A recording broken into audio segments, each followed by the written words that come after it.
¿Qué tal, amigos de Dame Bola, de Radio 13 Sports y Radio 13 Digital? Yo soy Federico Olvera y bueno, hoy tenemos una noche especial.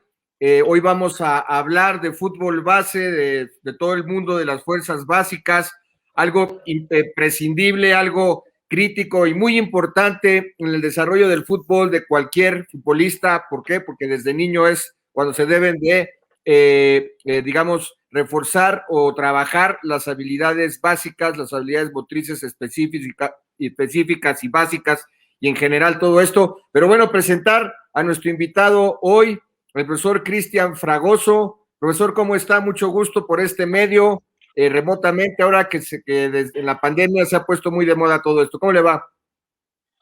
Muy bien, encantado de estar con ustedes y bueno, de platicar del deporte más hermoso del mundo y obviamente de la base de lo que llamamos nosotros la obra negra del fútbol. Profesor, me contaba que usted tiene actualmente una filial del Club de Fútbol Pachuca en el sur de la Ciudad de México. Platíquenos un poco de qué es lo que está haciendo ahora y bueno, y vamos a ir platicando un poco de su trayectoria y cómo se ha incursionado en, como usted lo llama, en el deporte más bello del mundo. También por ahí el colega Luis Omar Tapia lo dice cada vez que empieza un partido. Ah, claro. Bien, pues nosotros tenemos 10 años ya en Cuapa con una filial que empezó como una filial del Club Pachuca.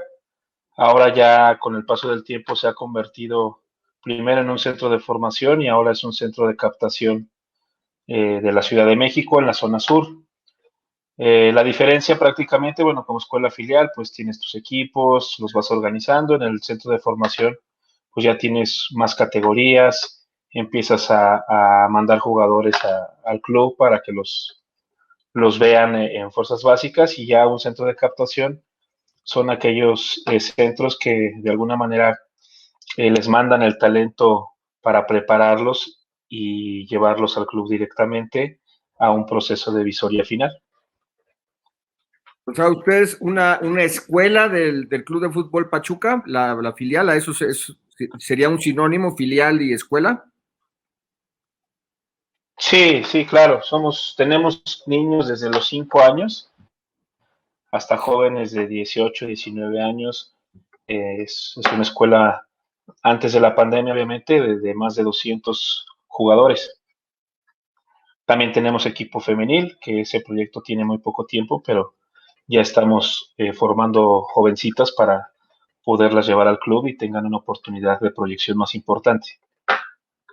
Estamos hablando de más de 200 jugadores entre hombres y mujeres, ¿es correcto? Sí, un 85% varones y un 15% de chicas. Ah, muy bien, pues está de buen tamaño la escuela, profesor. Sí, bueno, todo esto antes de esta situación de emergencia. Apenas el día de ayer, 2 de marzo, retomamos tras toda esta situación que ha venido a parar muchas actividades, pero bueno, con la encomienda de volver y de hacernos fuerte en lo que mejor sabemos hacer, que es formar eh, talentos y excelentes personas, que es lo más importante antes de cualquier otra cosa. Profesor, se habla de las capacidades físicas, ¿no? La fuerza, la velocidad, la resistencia, la flexibilidad, algunos autores, también de las capacidades coordinativas. Desde su punto de vista, lo que usted ha visto, ¿qué es lo más importante que se tiene que trabajar con los niños, con los adolescentes? Y bueno, ya a los 18 años ya, se puede decir, ya estás en una edad también ya un poco adulta, ¿no? Ya hay jugadores que debutan a los 17 años en muchos, sobre todo en Sudamérica, pero ¿qué es lo más importante a desarrollarles a los niños y a las niñas de temprana edad? Fíjate que es un tema muy interesante porque hay muchos autores, hay muchas tendencias o muchas escuelas en el sentido de cómo llevar todo esto, pero al final de cuentas es un proceso.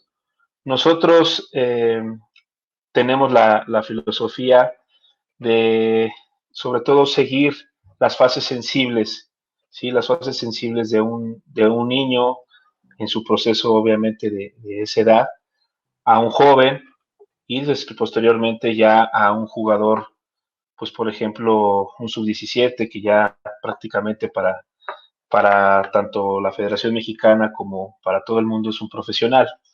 Entonces, en la parte inicial, cuando son niños, lo más importante es el juego. Aquí no podemos hablar de las capacidades condicionales como la fuerza, la resistencia, la velocidad. Sí, pero van dentro del juego. Los niños de entre los 4 o 5 años que pueden empezar por ahí hasta los 10, 11 años, tienen que aprender a través del juego, a través de una pedagogía constructivista, yéndonos un poquito más a ese término, pero al final de cuentas ellos tienen que descubrir, tienen que divertirse, tienen que tener esa sensibilidad por el juego. Por ejemplo, un niño que tiene mucha habilidad y que se va a burlar a 2 o 3, 4, 5 chicos, lo hace porque quiere jugar, quiere meter gol. Entonces, lo más importante ahí es que ellos vayan aprendiendo a través del juego, de la diversión y los fundamentos, por ejemplo, lo técnico, lo táctico, pues va implícito en todos esos juegos. Y eso va a catapultar a aquellos el entendimiento del deporte como tal, de la disciplina, por llamarlo así, sea un poquito más fácil cuando pasen a la siguiente etapa, que pudiera ser ya una etapa de perfección o de consolidación de todos estos elementos que ya podríamos hablar de la parte física, de la parte técnica, obviamente de la parte táctica que es muy rica, que está en boga en todos los cursos, en todos los programas de entrenamiento, las llamadas tomas de decisiones, etcétera, etcétera.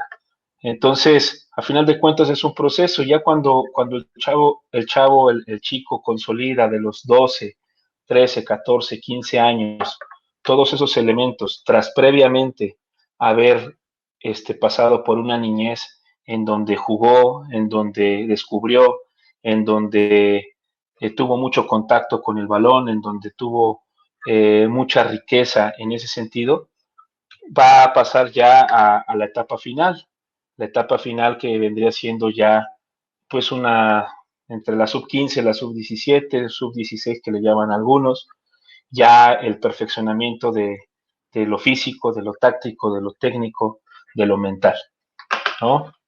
Creo que pues, es un tema muy amplio, pero prácticamente en resumen es un proceso que se debe de seguir a través de las fases sensibles, no volvernos locos. A un niño de 5 años no les puedes hablar de táctica, no le puedes decir a un niño de 6, 7 años abre la cancha, no le puedes decir salta la línea, porque no lo va a entender. Sí lo va a hacer porque en el juego va implícito. Y en la parte de los 11, 12, 13 años, ahí ya con toda esa experiencia, pues lo va a entender y lo va a ejecutar. Obviamente ya en la etapa final, donde tú preparas al jugador o lo dejas listo, pues todos esos elementos los tiene que ejecutar lo mejor posible, algunos con mayor facilidad, algunos jugadores con sobre todo con mejor visión, porque entendamos que ya después de la etapa de consolidación, podríamos decir que ya un jugador se perfila a un lateral derecho, pues va a ser un lateral derecho central, por ejemplo, ya específico. Pero, por ejemplo, un niño, pues no lo podemos casar, que sea, no, pues ese chavo va a ser delantero. El niño a los 5 o 6 años, al día siguiente, al entrenamiento siguiente, dice, quiero probar de portero. Pues le tenemos que dar la oportunidad. Muy bien, profesor, muy interesante todo lo que comenta. Y bueno, aprovechando, cuando usted ve jugadores de primera división ya en la Liga MX o en el fútbol mundial, pero hablando de México, ¿qué son esas áreas de oportunidad o qué es lo que usted más con su ojo clínico? Usted nos comentaba que también es usted visor certificado por la Federación Mexicana de Fútbol. Entonces, el visor se dedica a observar jugadores y qué es aquello que usted dice, híjole, en promedio esto es lo que le falla al futbolista mexicano y que a lo mejor no se hizo de manera correcta en fases sensibles. Fases sensibles para poder poner a nuestro auditorio en conocimiento, es aquellas etapas, ¿no?, del niño en donde es más apto para desarrollar cierta capacidad, ¿no? Física, como puede ser, oye, de tal edad a tal edad la velocidad, o de tal edad ya vamos a hacer cuestiones de coordinativas, etcétera, ¿no? O sea, es decir, a un niño no le puedes meter fuerza a los 7 años porque no está listo para fuerza, ¿no? Eso es a partir de los 13, 14 años, según tengo entendido. Si estoy diciendo algo equivocado, corríjame. Pero bueno, fase sensible es zapateo tus zapatos, dale la analogía. En esta edad toca esto, de los 9 a los 11 toca esta otra capacidad, porque es una cuestión natural del cuerpo, ¿no? Entonces, ¿qué es aquello, profe, que usted ve que el mexicano falla, usted cuando ya lo ve en los jugadores de primera división? Pues mira, en mi experiencia, que bueno, prácticamente es fútbol base, niños, niñas, jovencitos, es la cultura deportiva. No es tanto en lo técnico, en lo táctico, porque a final de cuentas eso lo estamos experimentando en cada entrenamiento, en cada partido. Tenemos ligas, tenemos campos, o sea, lo hay. ¿A qué me refiero con la cultura deportiva? A que no entrenamos como debemos entrenar, a que no estamos capacitados, bueno, hablo como gremio, los profesores, los entrenadores, a que todavía hoy en día hay profesores que los ponen a dar 3 vueltas al campo, a que lo que tú dices, hay profesores que a niños de 6 7 años los ponen a hacer fuerza, los ponen a brincar, hacer escalones, por ejemplo, hacer patitos, el que nos ponían en educación física en nuestros tiempos. Y en la parte de la cultura deportiva, el que el papá esté presionando, que esté dirigiendo, que no deje trabajar a los profesores y a que el deporte no sea una prioridad dentro de las 4 o 5 de una familia.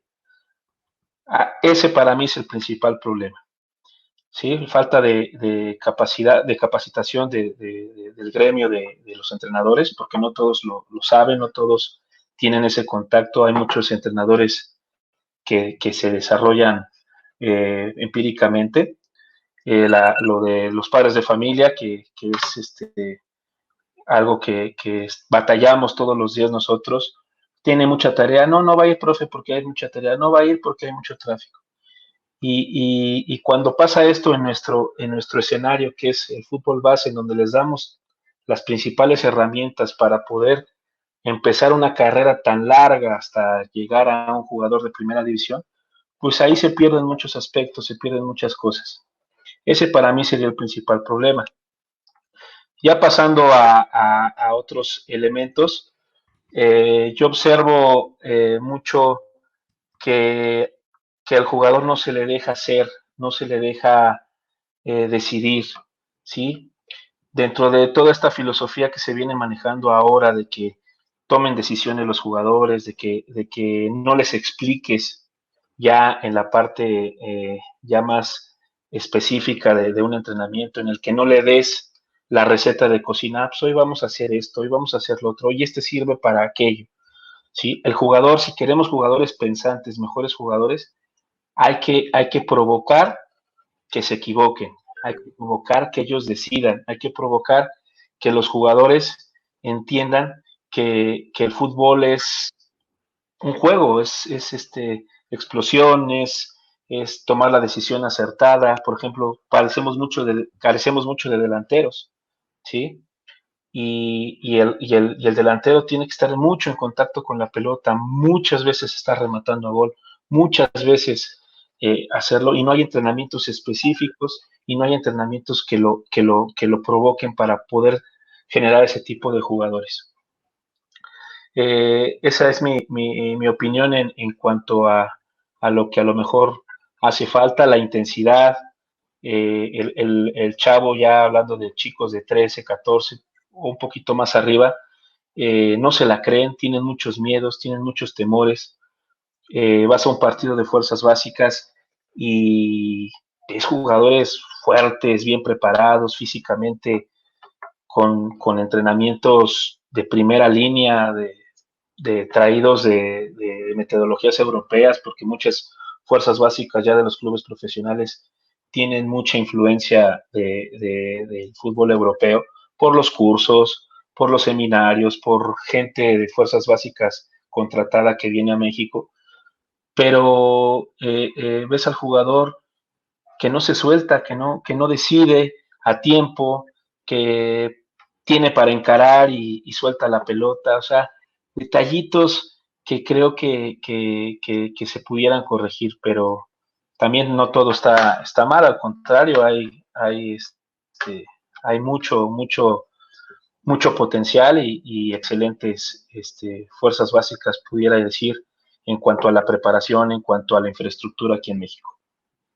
Profesor, ¿usted cree que la mentalidad de estas nuevas generaciones, de esas categorías, de ahorita que hablamos, por ejemplo, una categoría 2010, que estamos hablando de 11 años, o 2005, ¿no? Que estamos hablando ya de chavos de 16 años, etcétera, esas categorías, la mentalidad en estos chavos, en estas nuevas generaciones, sigue siendo una mentalidad de que no se la creen, como usted hablaba ahorita, o en realidad son chavos que efectivamente ya vienen con una mentalidad más positiva, ven más de tú a tú a un chavo de holandés, o a un brasileño, a un argentino. ¿Cómo ve esta parte de la mentalidad? Porque como sabemos, el fútbol es muy complejo, ¿no? Un partido de fútbol es muy complejo, pasan muchas imponderables, y dicho por grandes técnicos como Guardiola, como Almeida, como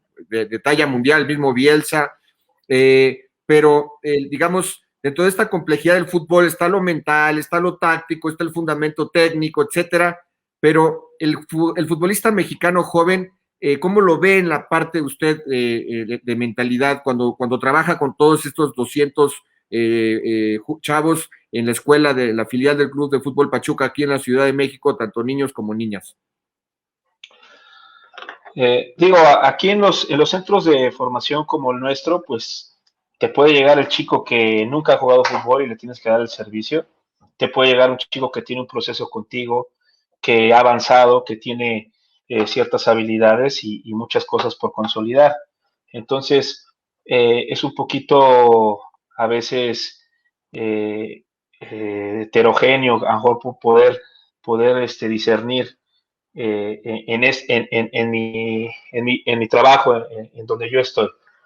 Pero ya yéndonos a que si tú tienes un equipo ya de selección o visoreado, por llamarlo así, donde tienes jugadores que ya tuvieron una excelente base, excelente iniciación en el primer proceso, pues te encuentras con chicos que no le temen a nada, y esto no es de 2021. Por ejemplo, la generación del Chucky Lozano, de Eric Gutiérrez, ganaron en Japón, ganaron en Europa, en Dinamarca, en la Copa Minnesota, en la Copa Dallas. No sé si recuerdas todavía más atrás, Enrique Esqueda, de América, generaciones 88, 89, es la misma por ahí de Giovanni, de Chicharo, de todos ellos, los sub-17 primeros campeones, pues ya se veía venir toda esa competencia, esa mentalidad de jugar de tú a tú, y ahí están los resultados en las selecciones menores. Al holandés, al alemán, al brasileño, ver a México en un mundial infantil, es pues, enfrentarte a un rival tremendo, igual que para nosotros lo es. Eso en cuanto a la mentalidad. Lo que yo me refería en el bloque anterior es que al jugador le falta esa pizquita de creérsela ya, a lo mejor en el momento de apremio, en la última jugada, en intentar ese tiro a lo mejor de primera, no la controló, no recortó.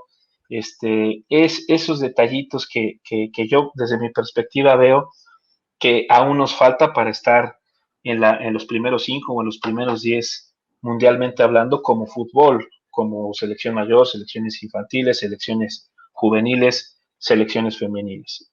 Porque la infraestructura la tienes, los profesores los tienes, eh, los clubes los apoyan, la liga promueve sub 15, sub 17, sub 20. Ya que no haya oportunidad después, bueno, ya sería otro tema. Pero hablando de la estructura que hay hoy día en el fútbol mexicano. El chico está preparado, el chico sabe lo que quiere, sí, pero ese detallito final, esa cerecita en el pastel, creo que todavía está haciendo falta y se puede mejorar dentro de una mejor o una optimización de una metodología deportiva que permita de alguna manera potenciar esos detalles que, que nos hacen falta. Sí, bueno, usted lo ha dicho, ¿no? Mencionó nombres y bueno, ya hay hechos contundentes, ¿no? Con el título sub-17 mundial de la FIFA en 2005, con Giovanni, con Vela, con este Héctor Moreno, y bueno, Moreno, con gran cantidad de jugadores, y después en 2011, cuando se repite ese título aquí, cuando se llevó a cabo el Mundial Sub-17 en México, claro. el Pollo Briseño, ¿no? Que ahora está en el Guadalajara, y bueno, tantos jugadores que ya ha quedado demostrado que esa mentalidad ha cambiado, ¿no? Nos falta dar ese salto quizá a nivel mayor, porque también en los Olímpicos, a nivel Sub-23, y con esos 3 refuerzos que fueron Jesús Corona, Salcido, y se me escapa, y Oribe Peralta, México una medalla de oro en Londres 2012. Sin embargo, es bueno que salga esto a la plática, profe, porque usted que esa generación precisamente de 2005 y 2011, muchos jugadores se han perdido y se han quedado en el camino. Inclusive, bueno, esta semana surgieron en los medios algunos comentarios de Miguel Herrera con Giovanni Dos Santos, que le respondió ayer. Y bueno, salió el tema de Dos Santos. Algunos colegas de la prensa apoyan a Miguel, otros creen que la versión de Giovanni es la correcta, con lo derivado en el partido México-Holanda en Brasil 2014. Pero salió el tema Giovanni, ¿no? Y entonces aprovecharon también para hablar de Vela. Y bueno, por ahí figuras como Hugo Sánchez dijeron, bueno, pues es que aunque a lo mejor la carrera de Vela ha sido mejor, Giovanni también quedó a deber, porque a lo mejor pudo haber quedado más tiempo en clubes top de Europa. Lo mismo Giovanni, que empezó en la Masía y pues está ahora en el América. No es lo mismo estar en el Barcelona que en el América, ¿no? Pero bueno, ellos, por lo menos ellos dos, pues llegaron a Europa, ¿no? Tuvieron un tiempo, mucho o poco, pudieron haberlo hecho mejor o no, pero llegaron. Pero muchos otros jugadores, profe, tanto del 2005 como del 2011, se perdió un gran eslabón. Aquí mi pregunta sería desde su visión y de lo que usted conoce de estos temas, que trabaja usted con chavos hasta 17, 18 años. ¿Qué pasa con los directivos o con los técnicos o con la estructura de la liga, no sé, lo que sucede en el ecosistema del fútbol mexicano? ¿Cómo se debería o por qué se perdió esta generación o cómo se debería de haber llevado para que no se perdieran tantos nombres en el camino? No, Federico, mira, y lo alarmante es que ahorita nos fuimos muy atrás, pero acuérdate, en 2013, si no me equivoco, hubo una generación nacidos en 96, te debe sonar el Güero Díaz, que fue una promesa de América y ya está jugando en Canadá, ¿sí? Y ese chavo yo pues, lo vi entrenar, porque más o menos coincidió con algunos jugadores que yo llevé a Club América, y lo vi desde que lo recibieron de 14 años, lo fui viendo a los 17, lo debutan entre los 18 y los 19, un paso fugaz, se va a Atlas, se va a Necaxa y se acabó. Es una constante, algunos sí lo lograron realizar, los más sonados, Giovanni, Vela y Anexas, pero yo partiría en dos este comentario. Por una parte, hay algo que los entrenadores, los visores, tenemos que tener ese ojo clínico que llamas para ver cuál es el techo de ese jugador, ¿sí? No me gustaría, porque no los conozco en cuanto a que no los he entrenado, en cuanto a que no he estado yo a lo mejor en un banquillo profesional como para tener la autoridad de a lo mejor desmenuzar a cada uno de ellos, pero sí te puedo decir que como nos decían o les decimos a los chicos, lo importante no es llegar, sino mantenerte. Y tu techo de rendimiento, a lo mejor Giovanni fue a esa edad, todavía hasta el Mundial de 2014, entre situaciones fuera de la cancha, personales, toma de decisiones de su vida, eso sí va a influir, influye mucho, pero dejemos un poquito de lado. Pero a lo mejor su techo de rendimiento fue ese, y vinieron lesiones, a lo mejor ya su potencia se fue perdiendo con el tiempo, ya es un jugador de 30 años, entonces ya ahora nos dicen, a ver, por ejemplo, este chavito, me encuentro un niño de 15 años, menudito, no muy fuerte, pero rapidísimo, muy ligero, con una excelente toma de decisiones, te filtra pelotas, te sorprende. Entonces yo debo de ver a ese chico, a ver, ahorita tiene 15 años, ¿qué va a pasar cuando él tenga 22, 23 años? A veces se pudiera parecer que estamos jugando un poquito al adivino, pero no. Hay incluso hasta fórmulas matemáticas para ver si este chavo a lo mejor mide unos 70 a los 15 años o unos 68, en donde se hacen incluso estudios de hasta cuánto va a crecer, cuál va a ser su masa muscular, cómo se alimenta, si viene de familia, una familia, digamos, funcional, por llamarlo así. Entonces, son un montón de factores en el que ya estamos viendo incluso chavitos de 14, 13, 14, 15 años que vamos observando, cuál pudiera ser ese techo, ¿no? También hay jugadores que empiezan muy bajitos y de repente, ¡boom! Que el caso, te lo digo, en el club, el Chucky Lozano llegó a ser sub-17 y era banca y llegaron incluso a despedirlo. Diego Lainez también, Edson Álvarez salió de Pachuca por un supuesto o pensando bajo rendimiento y no fue así, en América lo pudo potenciar. Entonces, a veces pasa mucho por esa parte en cuanto al jugador, en cuanto al rendimiento y también de momentos, ¿sí? Viene una convocatoria, no andas bien y ya no vas al mundial. Y Profe, ese chavo buenas. que ya no fue ese chavo que ya no fue al mundial, a lo mejor pudo haber sido mejor o no al mundial. Por otro lado, llega a hacer carrera profesional y logra emparejar y superar al que sí fue al mundial. Así hay muchos chicos que se han perdido de esas generaciones doradas de los campeonatos sub-17, de los subcampeonatos sub-17. Por ejemplo, volvemos al tema del Güero Díaz. Y la otra parte, que es la directiva, pues obviamente yo no estoy de acuerdo y siempre lo he señalado, es un tapón, el número de extranjeros, un chavito de sub-20 de América, que el caso más extraordinario, Raúl Jiménez, en cuántos años que le dieron la oportunidad. Herrera tiene a Narciso Mina y a Chucho Benítez, borra Mina y pone a Jiménez a jugar, y Jiménez, si no le hubieran dado esa oportunidad, no estaríamos hablando de un jugador de primera línea o de los mejores delanteros en una liga como la Premier. A veces pasa por eso, porque los entrenadores, los directivos, obviamente prefieren al extranjero. Por ejemplo, yo tuviera un hijo en América en sub-17 y va muy bien, en sub-20, no debería ilusionarme que va a jugar, porque ¿cómo le va a quitar el lugar a Fidalgo ahorita que llegó? ¿Cómo le va a quitar el lugar a fulanito de tal? Sí se lo puede quitar, sí puede llegar, hay casos, pero son mínimos. Cuando llegan a mi centro de formación, oiga, profe, quiero traer a mi hijo aquí porque quiero que sea futbolista. A ver, señora, de 1 millón de personas llega uno. Hay 340 jugadores, 350, permíteme, jugando en primera división.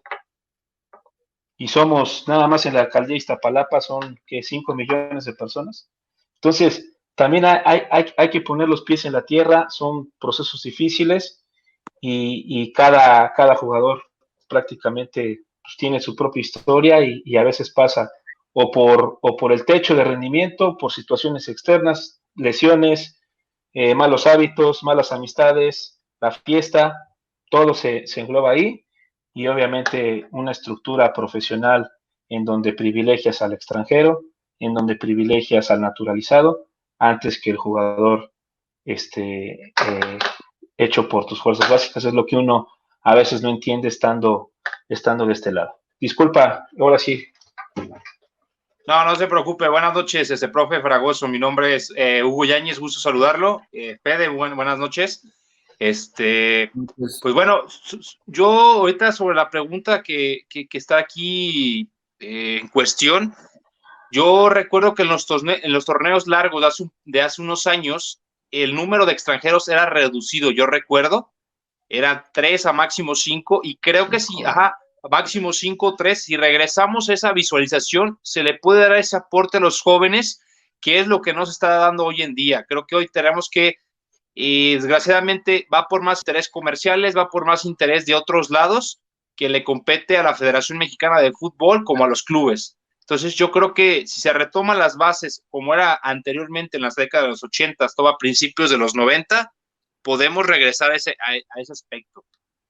Por otro lado, profe, yo le quería preguntar que me diga usted qué es lo que se está trabajando en Pachuca para hacer la mejor cantera de México hoy en día, que sacan a jugadores como Irving Lozano, como Eric Gutiérrez, como en el caso de otros jugadores que están consolidando poco a poco, a pesar de las circunstancias de los extranjeros, ¿no? ¿Qué es lo que se está haciendo bien? Porque recordamos todos que en los 90s era Pumas, fue Atlas, en su tiempo fue Chivas, pero hoy Pachuca tiene esa mentalidad o ese chip, perdón, que muchos equipos quisieran tener hoy en día, que se está perdiendo mucho y que pues no hayan cómo respaldar esos proyectos entre directivas y saber dejar un proceso a los técnicos del respaldo, tanto de la sub-13, 15, a las que usted me diga. Bueno, dentro de lo primero que comentaste, creo que este fenómeno de la pandemia, en donde es una excelente área de oportunidad por el tema económico que a los clubes les ha pegado brutalmente, de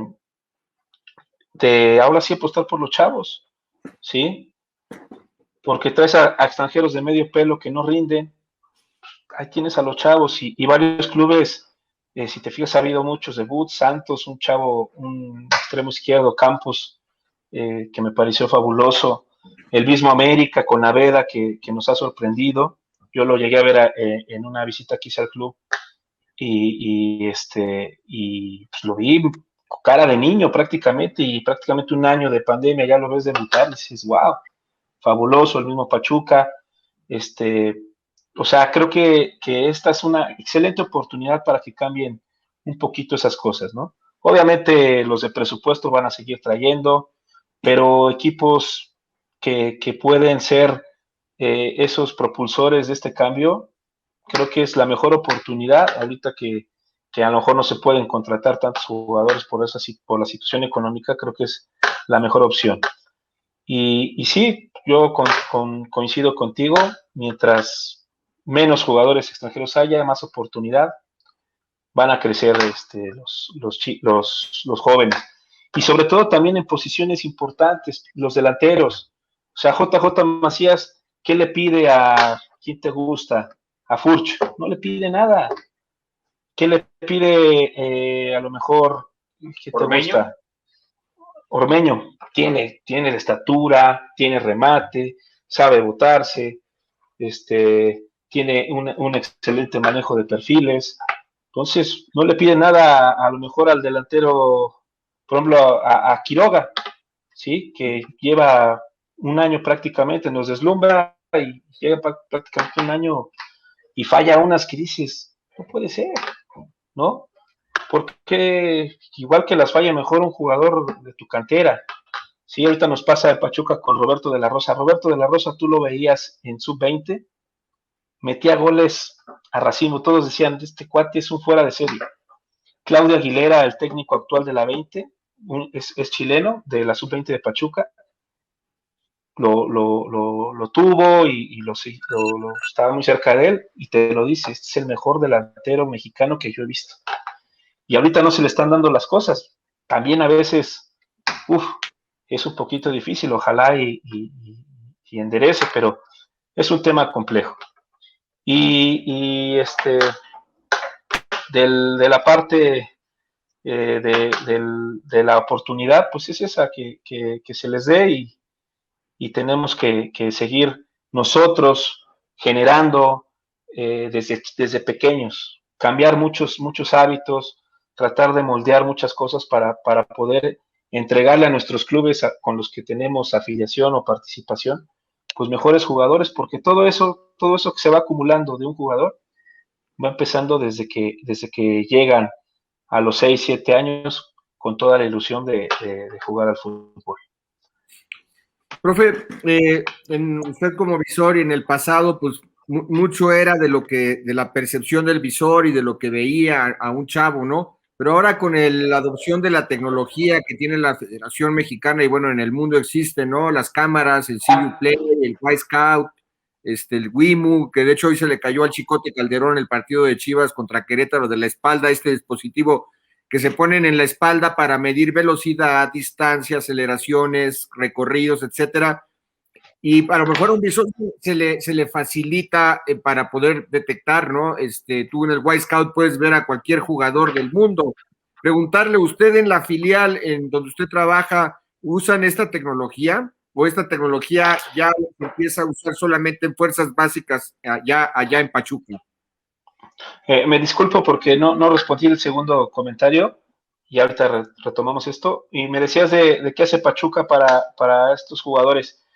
Mira, el punto de inflexión de Pachuca fue que un día los directivos, Andrés Fassi y Jesús Martínez, dijeron, nosotros queremos tener a los mejores jugadores de México porque queremos generarlos y queremos ganar dinero por ellos, queremos venderlos y que jueguen en Europa. Entonces, pues mucha de esta parte o la parte medular o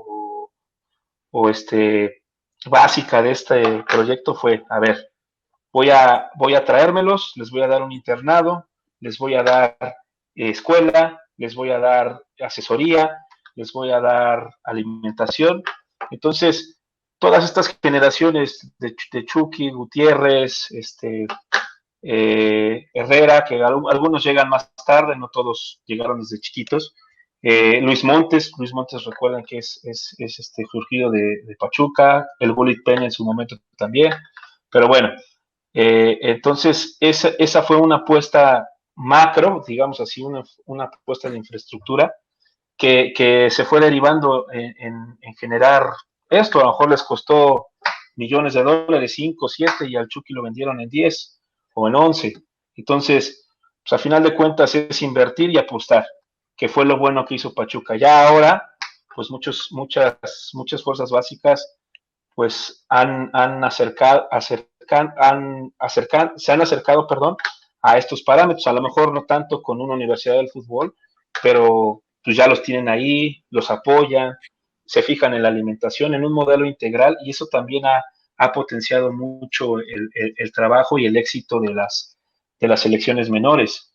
Pachuca te aporta 5 o 6 jugadores a cada selección, en sub 13, sub 15 casi siempre es finalista o semifinalista. Está con Atlas, con Chivas, ahora los norteños que le están metiendo con todo. Cosas que dejaron de hacer, por ejemplo, América, Pumas.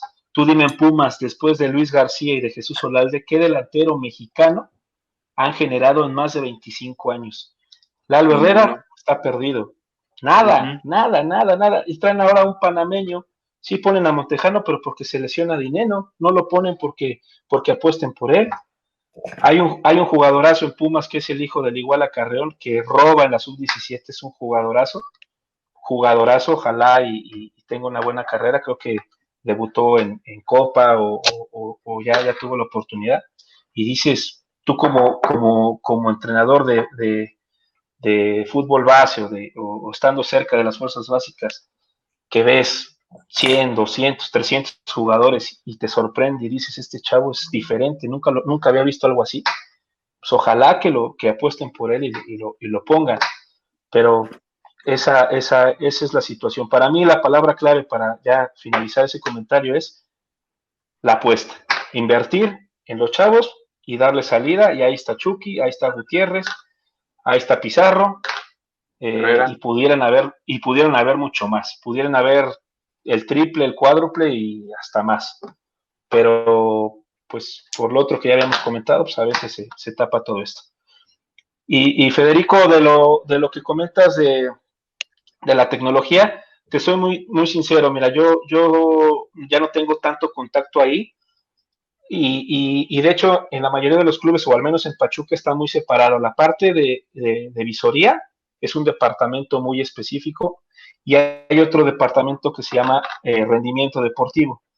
Entonces, prácticamente los que hemos sido visores o somos visores nos encargamos de palpar, a ver, este chico toma estas decisiones, juega, tiene un excelente manejo de esta posición de juego, tiene excelentes manejo de perfiles, es rápido, es encarador, juego de cabeza, le falta ida y vuelta, todo como que muy romántico.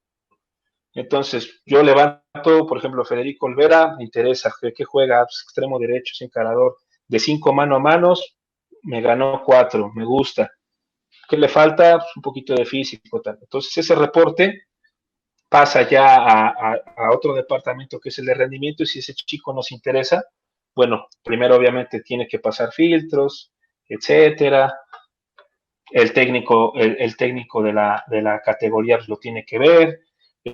Obviamente el director de fuerzas básicas pues tiene que estar conforme con ese rendimiento, y a partir de ahí pues ya se hacen todos esos análisis, esos estudios que sirven de mucho. Hoy en día la tecnología es fundamental. De hecho, muchos entrenadores, o se dice, digo, no me consta porque no estoy ahí, no puedo mentir al respecto, pero que de esos estudios hasta se ganan partidos, ¿no?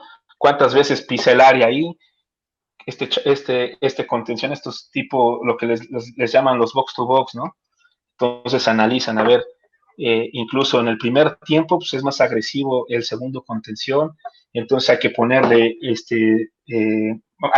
marca, o hay que poner 3 medios para que no vaya. Entonces, a partir de todo esto que se ha dado de la medición, tanto física como táctica, de todos estos números, pues se han hecho maravillas, pero ya prácticamente es en el profesionalismo. Por ahí de la sub-17 y la sub-20 para arriba. Nosotros, sub-15 es para abajo, fuerzas básicas, 13, 14 años y obviamente menos en escuelas de fútbol, aún no contamos con toda esa tecnología. Lo que sí te puedo decir que Pachuca, por ejemplo, en las visorías finales, en donde, por ejemplo, yo veo un chavo el día de mañana, me gusta, ya va directamente al club, ahí ya hay mediciones muy interesantes, sin ser tampoco algo fuera de órbita, en donde medimos mucho, por ejemplo, la coordinación a través de diferentes ejercicios y fórmulas que tiene el club, desarrolladas con expertos en la preparación física, de medida, de fuerza, de velocidad, y se promedia un poquito todo eso para ver lo que te decía hace rato. Tú ves un chico de 15, 16 años, bueno, ¿qué proyección podría tener para cuando tenga 20, 21? ¿Sí? Y es un sinfín de elementos que, bueno, al no ser yo el experto, no podría ahondar más a detalle. Oiga, profe, se me vino de la mente hace rato que hablabas tú mucho de los temores, o de que los chavos ya no se la creen. ¿Usted cree que pase mucho por eso, porque se distraen y no se concentran los jugadores juveniles con las redes sociales, con las fiestas, o hay otros distractores porque no hay esa disciplina? ¿Qué es lo que está pasando para que ahorita haya jugadores que se estén perdiendo, pero porque hay muchos que sí tienen la calidad, pero se desorientan? ¿Ustedes cómo ahí en Pachuca tratan de orientarlos o ponerlos a raya, pues? Sí, mira, es muy complicado. Dentro de mi formación académica, yo soy licenciado en Ciencias de la Comunicación, y falta mucho en los clubes. Yo he tratado de incluso, ya con los cursos que he tomado, con algunos profesores con los que he tenido contacto, de que, y no me va a dejar mentir Federico, en la parte del ENDIT, se debe de tocar ese tema de la comunicación, tanto grupal como interpersonal y masiva, o una asesoría de medios de comunicación por lo expuestos que son los chicos hoy en día en el manejo de todo esto, ¿no? Además, a un chavo de 17 años, pues ya cobra, uno de 20 va a cobrar más, y si llega al primer equipo, pues imagínate cuánto va a cobrar con los sueldos que se pagan en México. Y si no estás preparado para llevar tu vida personal adecuadamente, pues las redes sociales te van a comer, el envidioso, el que busca la nota para joder, y también el temple de cada jugador que tenga, ¿no? Porque se les debe de dar una asesoría de cómo manejar todo este tipo de situaciones que al final de cuentas se convierten en figuras públicas, se exponen, muerden el anzuelo y en automático ya es una burbuja de perderlo de la concentración del objetivo principal, que es rendir y sacarle el máximo provecho a un jugador para el bien del equipo. Entonces, creo que ahí falta mucho, tanto a nosotros como a los entrenadores, de saberlo expresar, o en los departamentos de fuerzas básicas, de saberlos llevar y preparar. Pero también, a final de cuentas, pues ya son adultos. Lo que hizo, por ejemplo, Vega con el Chicote, que empinándose la botella, digo, no nos espanta a nadie, pero a final de cuentas, estás en un club, te pagan lo que te pagan, eres figura y te exhibes de esa manera, o sea, es que, perdón por la expresión, pero tienes calabaza en la cabeza, o no entiendes que eres un futbolista profesional. Y también parte, y como decía mi abuelita, la educación se mama desde la lactancia. Y si esos jugadores no tienen esos valores, no por ser futbolistas y por abrir un Instagram, pues a final de cuentas la decisión es de ellos. Y si se exhiben de esa manera, es porque así fueron educados, y falta mucho esa parte. Y sí te lo puedo decir porque desde chavito se ve, desde chavitos, desde que vas a las concentraciones, al torneo, la Copa Acapulco, desde las más humildes, cuando vas a las concentraciones de Estados Unidos, a los torneos que hacen muy buenos, a la Copa Dallas, a la Copa Minnesota, cómo se van distrayendo, cómo se sienten figuras ya desde muy temprana edad, cuando los llaman a selección o cuando los llaman a fuerzas básicas ya un poquito más atrás, cómo van perdiendo el piso desde esas edades.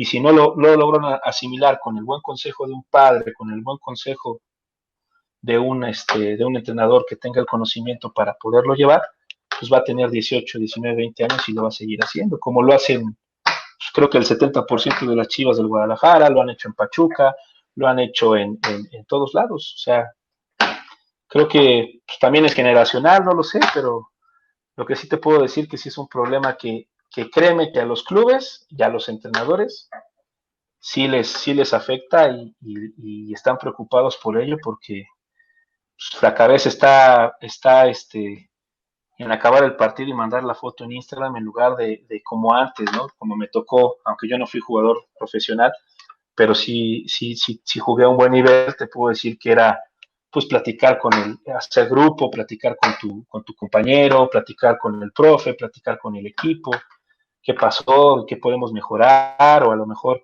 en otra situación, y no en estar superfluamente, creo yo, haciendo publicaciones. Pero al final de cuentas es la época en la que vivimos, y es lo que se hace hoy en día. Entonces también es difícil, ¿no? Profe, dos preguntas. La primera es, ¿qué promedio de nivel socioeconómico está en la escuela en la que usted dirige, de estos 200, más de 200 chavos? Hablando de lo que usted está platicando ahora de esta problemática, ¿en qué promedio de nivel socioeconómico? ¿Es alto, bajo, clase media? Mira, es una pregunta muy interesante. Nosotros estamos bueno, de lo que yo tengo así a flor de piel, nosotros estamos en Villacuapa, y digamos que es una zona media para arriba, una rayita arriba. Pero a mí me pasa que es una zona aspiracional, por ejemplo, para la gente que viene de Xochimilco, la gente que viene de las colonias de Iztapalapa, en la faldita con Tláhuac, Coyoacán, ¿sí? Entonces, yo recibo chicos de Iztapalapa, de Tlalpan, de Xochimilco, de todo tipo, ¿no? También gente que está muy bien acomodada en la zona, pero el chico, pues a lo mejor de una clase más alta, pues se va al Asturiano, se va al Club América, al epicentro ahí del club, a clubes a lo mejor más costosos o al Pedregal o buscan otras opciones. Entonces te puedo decir que yo tengo una población clase media, pero también no solo es que yo esté afiliado al Pachuca, nosotros tenemos una asociación civil que se llama Talento Formativo Integral y tengo la encomienda de apoyar a muchos chicos. Entonces tenemos un 15% de jugadores que reciben un apoyo, si no del 100%, sí por lo menos de la mitad, algunos del 25%, y muchos de ellos son chicos con talento, muy talentosos, pero con un nivel económico, pues, digamos que bajo, ¿no? Que no pueden asumir una cuota mensual que nosotros, por ejemplo, es de entre 800 y 950 pesos. Súmale uniformes, súmale torneos, súmale los zapatos, súmale los transportes. Entonces, también ese tema de verdad que es muy interesante y que si el gobierno de la ciudad apoyara con campos, que a nosotros no nos cobrara tanto las rentas de los deportivos, de las canchas, y diera un poquito más de facilidad, créeme que tendríamos talento.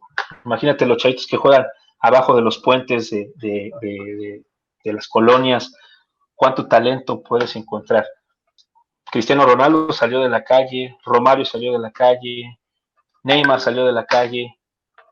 Adriano, ¿no? Y Ronaldinho también.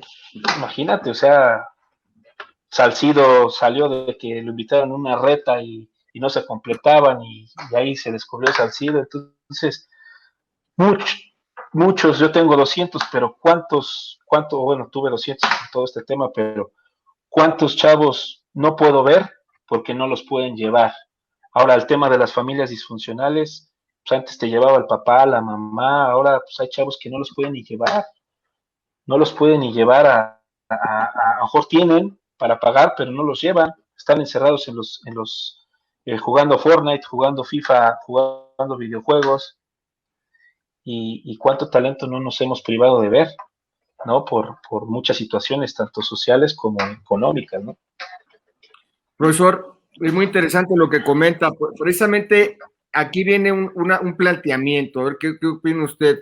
Por un lado, tenemos chavos de esa zona que usted comenta, del Pedregal, de toda esta zona del sur de la ciudad más acomodada, con colegios más acomodados.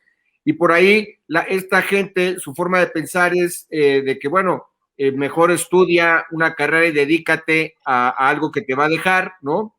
Y por otro lado, los chavos que es aspiracional, y dimos ejemplos como Ronaldo, como Ronaldinho, etcétera, como Salcido, que no tienen nada que perder, no tienen nada que perder, y entonces es una apuesta donde tienes mucho que ganar, pero no tienes a lo mejor todas esas herramientas que usted comentaba, y la pregunta de Hugo, ¿no?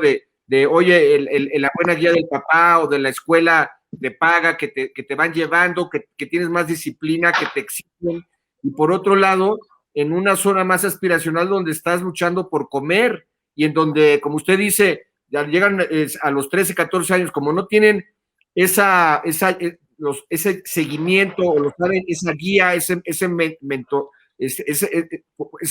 ¿cómo se llama? Cuando tienes un mentor y estás ubicando al chavo. Entonces, cuando tienes 14 años y no tuviste nada, de repente, o ya a los 17 cobras dinero, pues te vuelves loco, ¿no? Pero, claro, porque yo también, yo me puedo plantear, digo, bueno, a lo mejor en esas escuelas donde se supone que tienes una mejor educación, a lo mejor hay un talento, pero los papás le dicen, no, mijo, no, ¿para qué te vas a dedicar al fútbol?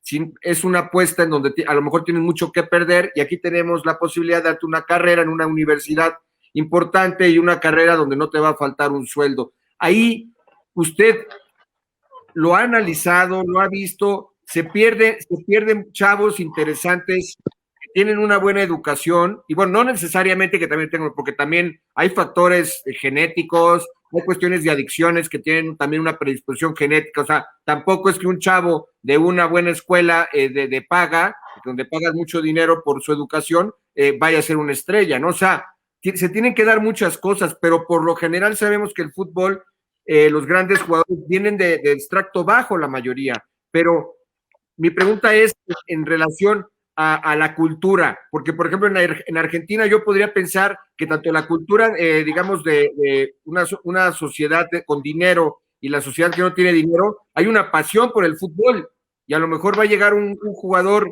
bien acomodado, de posición de clase media alta, y en México a lo mejor no. ¿Usted cómo analiza esto, ya para ir cerrando? Fíjate que es muy interesante y lo he pensado y lo hemos platicado entre colegas. Fíjate, te lo voy a poner así. El chico bien comido, que tenga más, decir buenas escuelas o no, bueno, pero un colegio que le dé buenas herramientas. Podamos decir que para nuestra sociedad, a lo mejor un colegio privado, bien comido, de una familia sólida, tiene muchas ventajas. ¿Sí? Yo en su rendimiento, en su manera de pensar, en su manera de interactuar, en su manera de entender el juego, aunque no sea tan virtuoso, tan talentoso, tan habilidoso, tan pícaro, ¿sí? Porque llega un momento en el que se tiene que tomar una decisión y lo tiene más claro. Lo tiene más claro en cuanto a su seguridad. Tengo muchachitos de 13, 14 años que se paran con una personalidad de capitanes o ante situaciones adversas y lo ves y dices, pues este chavo tiene apoyo de su familia, este chavo está bien comido, este chavo no padeció nada. Entonces tiene muchísimas ventajas. Tiene un roce cultural mayor, ¿no? Se puede comportar de mejor manera en todos sentidos. El chavo humilde puede ser muy humilde, puede ser de una extracción muy humilde, pero también si tiene ese cobijo familiar y aunque viaje en pecero, aunque tenga zapatos rotos, también, pero es un poco más difícil. Y te lo puedo decir porque lo he vivido 10 años, ¿no? Obviamente, si el extracto humilde tiene problemas, tiene violencia intrafamiliar, obviamente va a ser tremendamente muy difícil que pueda, en un momento ya de 13, 14, 15 años que brincan, que ya los scouts, los visores, ya los quieren tener, que los ven como prospectos para lo que viene, va a ser muy difícil. No imposible, pero sí muy, pero muy difícil. Y te voy a contar algo que se percató el club, ahora sí que los jefes de visoreo, de los que están viendo la inteligencia deportiva, traían a chavos de Oaxaca muy buenos, por llamar así, un tipo Aquino, y en los internados de Pachuca, en donde viven, el rezago educativo que tienen, no se hallaban. Pachuca, la Bella Airosa, en diciembre, ¿cuántos estás? Amaneces a -5 grados. No podían, pese a su talento, todas esas situaciones externas, y venían de pueblitos de Oaxaca, de Veracruz, hasta norteños o costeños o del Pacífico, no se hallaban. Entonces, un profesor nos dice, el chavo de ciudad se puede adaptar más fácil a lo que queremos, porque aquí tienen que estudiar, aquí tienen que levantarse temprano, aquí se tienen que disciplinar, y ellos, pues les cuesta un mundo, no que no lo quieran hacer, pero les cuesta. Y por ejemplo, de la Ciudad de México a Pachuca, pues es 1 hora, bueno, 1 hora en salir y 1 hora en llegar de la ciudad por el tráfico, pero dices, son chavos que se pueden adaptar más a ese tipo de exigencias, porque ya el futbolista lo quiere, ya son atletas de alto rendimiento, ya son jugadores pues, que tienen que tener un físico tremendo, y si no lo tienen muscular, lo tienen que tener en velocidad, lo tienen que tener en resistencia. Entonces, sí cuenta mucho. Te lo voy a poner ya en un ejemplo profesional. Independientemente de que el Chicharito es de familia profesional y que para mí influyó mucho para que llegara donde llegó, el hecho de que tuviera de una familia sólida, que tuviera a lo mejor estudios, supiera hablar inglés, pues, le ayudó mucho para poder romperla en el United, porque al final de cuentas no es un jugador el más virtuoso o el más inteligente que hemos tenido, pero lo pudo hacer. Y para mí cuenta mucho eso, sin entrar al tema del Chicharito, nada más es como un apunte. Pero sí influye mucho. Claro, esa parte yo lo veo y lo veo todos los días. Tenemos un minuto para cerrar. Yo estoy de acuerdo. Lo que sí no estoy de acuerdo es que son las pocas, las de Chicharito son los menos Yo creo que se pierden muchísimos jugadores como tipo Chicharito de clase media, media alta, porque los papás creo que no están dispuestos a esa apuesta porque es un alto riesgo. Entonces, por un lado tenemos a los que tienen hambre, pero no falta esa cuestión de educación, ¿no? Y por otro lado, los que tienen todas las ventajas, pero no están dispuestos a pagar el costo, porque también hay que pagar costos. Entonces, creo que ahí es un tema interesante que da para más. Profe, nomás con un minuto, muy concreta la respuesta. ¿Usted cuántos años lleva en el fútbol base? En el fútbol base yo llevo del 2006 para acá, 14 a 15 años voy a cumplir en mayo. Perfecto. En mayo fue mi primer entrenamiento. ¿Cuántos jugadores en promedio usted manda a fuerzas básicas a Pachuca de la escuela en promedio al año? ¿Cuántos? Un número aproximado. De que se queden, ya no nos corresponde a nosotros, pero visoreados acá de nuestro club más o menos se van entre 2 y 3 chicos cada semestre.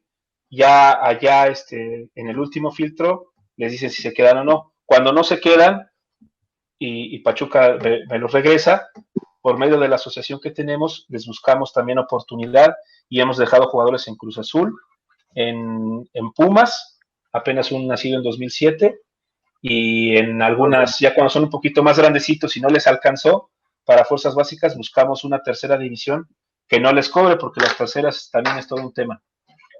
Profe, muchísimas gracias. Entonces, 15 años de experiencia en fútbol base, ¿cierto?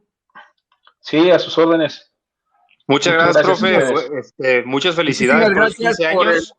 Ya tenemos que cerrar el programa, perdón, Hugo. Sí, que siga aportando a los jóvenes, pero bueno. Doctor, ¿cuál es sus redes sociales? Rápidamente. Me pueden encontrar en Facebook como Cristian con ch.efragoso. Así y en Instagram, Cris Fragoso 29 y en Twitter @Cris Fragoso. Perfecto, profe, pues muchísimas gracias por el tiempo. Si es necesario, pues haremos un segundo programa, porque el tema da para más, hablar de fútbol base y de fuerzas básicas, porque son los cimientos de nuestro fútbol. Muchísimas gracias. Las redes de Radio 13, @Radio 13 Digital, 13 con número, y de Damebola, @Damebola 13 con número y 13 con letra en Twitter. Gracias, Hugo. Buenas noches. Me gusten. Me saludan a Diego.